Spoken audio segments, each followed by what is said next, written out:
It's Locked On Hornets, a part of the Locked On Podcast Network, and we're going to talk about the Hornets' loss to the LA Clippers and then give you a little update on the win against the Lakers once more. We'll talk about all of that today on Locked On Hornets.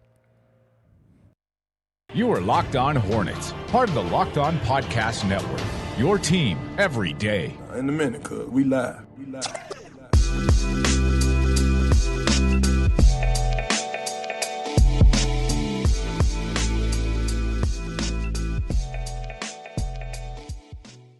It's Locked On Hornets, a part of the Locked On Podcast Network. It's your team every day, local experts on a daily podcast format. We appreciate you hopping on with us. Follow us on Twitter, Walker Mail, Doug Branson, LOH, Locked On Hornets. Also go to YouTube. The subscribers, I keep mentioning it because it keeps happening. They keep rising and rising at a pretty fast pace. How far are we out, Doug, from 1,000? I know we're getting close. We're 80 away. So if you want to be one of the elite 80, then go ahead and subscribe to Locked On Hornets. Get us to 1,000. It's Big funny milestone. to see how many people wanted to wait until $9.99 and then be the cause for us to paint our faces. There are a couple of comments out there that they wanted to be the person that did it, but you can still contribute by going to YouTube right now. 980, 1,000, 940, it all counts the same. Well, here's what I would suggest. Go ahead and subscribe with your main account.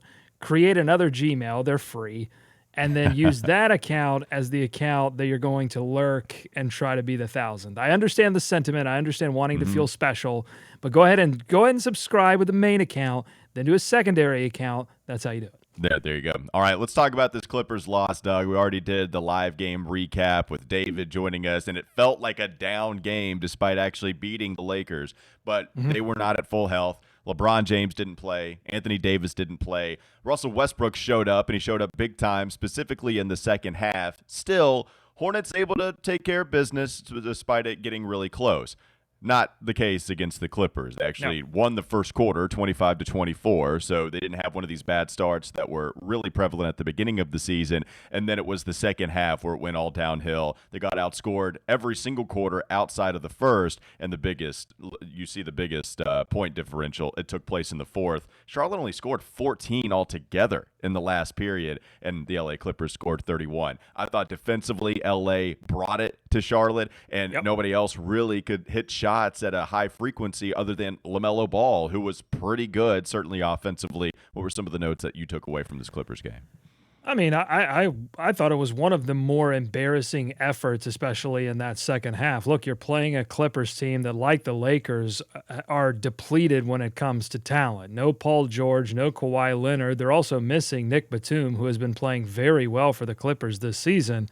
And so the Clippers were playing like the team that had nothing to lose, and the Hornets were playing like a team that didn't care whether they won or lost. I mean, I think one of the sort of defining plays of this game was the final seconds of the third quarter when P.J. Washington had the ball in his hands at about half court and had plenty of time to get a shot up. He wasn't being defended all that closely and just decided to hold on to the ball. I mean, and the Hornets needed points. I just thought that this was a game that they were just not mentally prepared for. I understand the Hornets are dealing with some injuries themselves, dealing with some absences, but that's not an excuse. We've seen this Hornets team miss players and give valiant efforts win or lose. This was not one of those nights. Yeah, if you wanted to compare both of these rosters, both teams had their issues. I mean, the Clippers, they're without Paul George, they're without Kawhi Leonard, and so two of their biggest stars, it should leave the Clippers pretty vulnerable, and their record, even though they actually had a pretty good road trip on this little stint they just went on, you would think that the Charlotte Hornets can get one over at home, where they've played pretty well this year. They're 14-8. They were 14-7 heading into that game. Just didn't take place. Either way, on paper, Doug, the Hornets roster looks better when you even consider all of the guys that were out in this one. How much depth does Charlotte really have? When you have Gordon Hayward, Kelly Oubre, Jalen McDaniels all down, those are three important rotation pieces. But at the same time, you had a lot of the people that still get a lot of minutes in the starting lineup. The only guy you're really missing is Gordon. You're losing your sixth man of the year for sure. Like, that's big. But you also had PJ Washington coming off of the bench. James Bouknight had been playing well to that point. You thought maybe he could help you out a little bit. And then Ish Smith went from being awesome against the Lakers to not being very awesome at all, scoring a big old goose egg in 15 minutes against the Clips. And then defensively, weren't very good in this one. And then I think the Clips really bought in with the defensive effort, and down low, it was just a chore for the Hornets to do anything once they got in the paint. I think that's all. I mean, clearly size, which is always going to be a problem, but also you can just see that the Clippers wanted to bat that basketball away from the paint as much as possible, and they made sure they damn did it. Well, yeah, and the Hornets are most lethal offensively when they can touch the paint first and then kick out to three. They don't have a lot of shooters who can really get their own shots and knock them down consistently. They need to be facilitated too. And so when teams can lock down the paint, it really has become a problem for the Hornets. I counted it up, Walker. The Hornets are 7-11 against the top 10 defenses in the NBA, and it's something I've been shouting about a lot. I think, when you get down to playoff time and every single team you play is going to play like a top 10 defense, I think the Hornets are going to struggle because this offense, I think, and I understand the loss, the people that are out. I mean, I think Gordon Hayward's important to the offense. I think Kelly Oubre is extremely important to the offense. So I understand that you're missing those players. Jalen McDaniels, too, has been a threat offensively for this team. But I think this offense is clampable.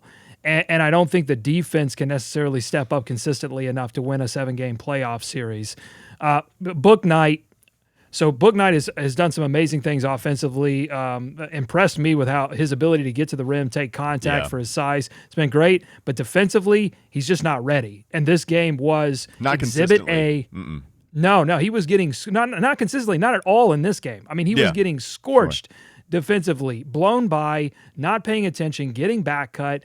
And James Bouknight will get there, but you're seeing why he hasn't been able to really crack the rotation consistently. I'm not sure why the other rookie isn't playing. I'm not sure why JT Thor isn't playing. It seems like why go with Ish Smith in this game when you need size?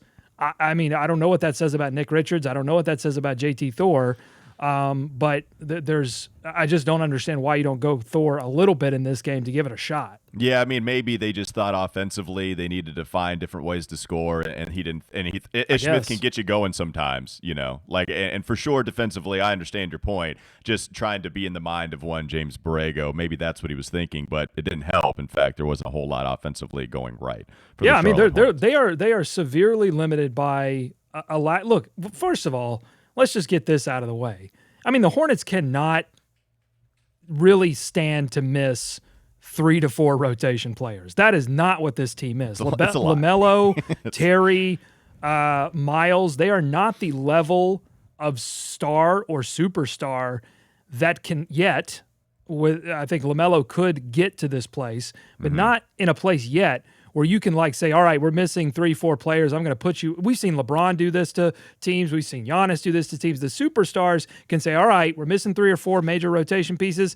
Just give me the ball. Let me go do what I do. I'll win us this game. Hornets don't have those players. So they're always going to be severely limited. The only way you win these type of games against teams that are also severely limited is if you play hard. And they did. That's true. I want to talk more about the bench coming up in just a moment, but let's talk about Built Bar. It's the new year, so that means you have New Year's resolutions, and if yours is about getting fit or eating healthier, make sure you include Built Bar in that plan. It makes it easier to stick to your resolution because it tastes so good. It tastes maybe even better than a candy bar. It's low in calories, it's low in sugar, it's low in carbs, but it's high in protein and it's high in fiber. So go to Built.com and use promo code LOCKED15 to get 15% off of your order. Use promo code LOCKED15 for 15% off at Built.com. We'll talk about the bench. I want to make a point about PJ Washington's offense as well. We'll talk about that coming up on the Locked On Hornets podcast. You are listening to the Locked On Hornets podcast. And Doug, don't you have an Eldon Campbell stuffed animal type thing? Yes, I do. I got it at the last regular season home game that they had before they left for New Orleans. I love me some Eldon Campbell, but is that the guy? They were clearing everything out of the house because it was whatever they gave to the fans that night. They didn't have to take with them to New Orleans. Get more Hornets analysis on LockedOnHornets.com.